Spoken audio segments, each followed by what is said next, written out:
Hi friends, चलतु आज आम बनइबा पणस कठार एक सुंदर रेसिपी पणस कठा तरकारी। एथिपाई मु गोटे पणस को एमती चारि चौठ करी काटी नेली। काटी सारिकी ताको एमती खंड खंड करी काटिची। देखंतु ए काटिया पूर्व ताको एभली पतळे पतळे की काटिदेले सुविधा होई थाए। बर्तमान मु पणस को धोईदेली आ दुईटा बड़ बड़ आलू को चोपा चांछिकी ताको मध्य काटिकी नेछि। ता देहरे अल्प हलदी गोळई दबा। हलदीटा भल भाव में गोळई सारा पर टिके ताको सिझिबा पई प्रेशर कुकर रे बसई दबा। देखंतु मु एपे ताको एमती गोळई नेली आ प्रेशर कुकर रे बसईकी गोटे हुइसिल आसिया पर्यंत छाड़ दबा। या परे मोर तरकारी पई मसला सब प्रस्तुत होगी अच्छी। आपको कहूँ यहाँ है 3टा बड़ पियाजर छेचा, यहाँ है रसुण छेचा, यहाँ कंचा लंका छेचिकी नहीं, अदा छेचिकी नहीं आ टमाटो बड़ बड़ 2टा छेचा होगी रखाई।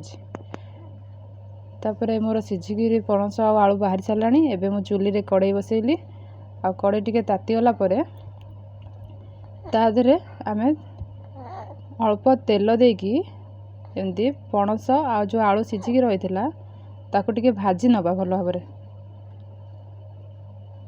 देखंतु मु सब पणस आलू को पकई देली। तापर ताको तेल रे टिके भाजी देबी। ता कलर टिके गोल्डन ब्राउन कलर आसीगला परे आपण ताको ओल्हे नेबे। मोर हे सालानी एबे मु ताको काढी कड़ई धोईकी आ टिके तेल पकईली, सोरिष तेल। ता देहरे टिके चीनी देली। चीनी को टिके कारामेल हवा पई छाड़ दबा। बर्तमान मोर चीनी कारामेल हो सारानी। एथिरे एबे रसुण छेचा पकिया हला। ताको टिके भाजिला परे अदा छेचा पकिया हला। ए भली सबु मसला को गोटे ऊपर गोटे पकई दबा। तापरे लंका या परे पियाज और टमाटो सबु को पकई सारिया परे ताको भल भाव में आम एमती कषि नबा। भल भाव में जदि दरकार पड़े मझे मझे टिके टिके पानी देके एमती कषि नेबे। देखंतु मु एबे देखेबी मसला रे स्वाद अनुसार लुण दबा। लुणटा देले मसलाटा शीघ्र सिझी जाई थाए। एबे देखंतु मोर मसलारू तेल छाड़वा आरंभ होलानी। तो एथिरे आमे जो सुखिला मसला रखी जे गुंड मसला सब मसला को दे देबा। मु से सुखिला मसला रखी चिकन मसला, धनिया पाउडर, अल्प हलदी आ गरम मसला।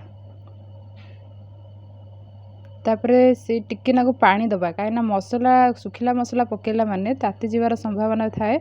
तो ता देहरे टिके पानी देकी ताको भल भाव में कषि नबा।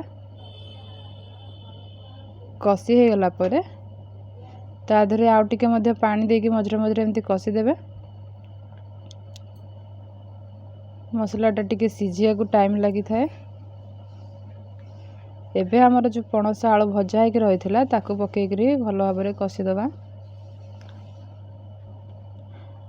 कषिले ही तार टेस्ट बाहर आलू पणस तरकारीटार।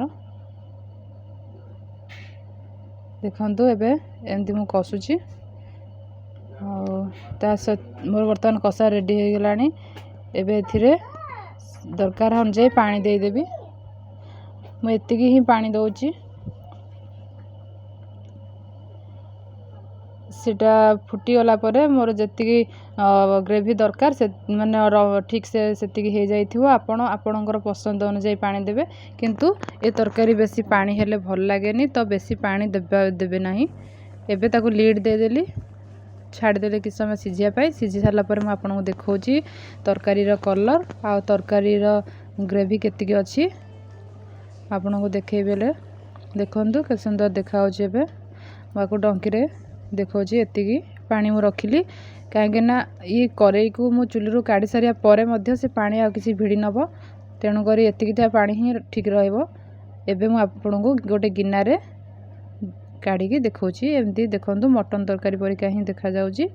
आ एटा खाइबा पई मध्ये बहुत टेस्टी लागिवो। आपण याको निश्चित ट्राई करंतु।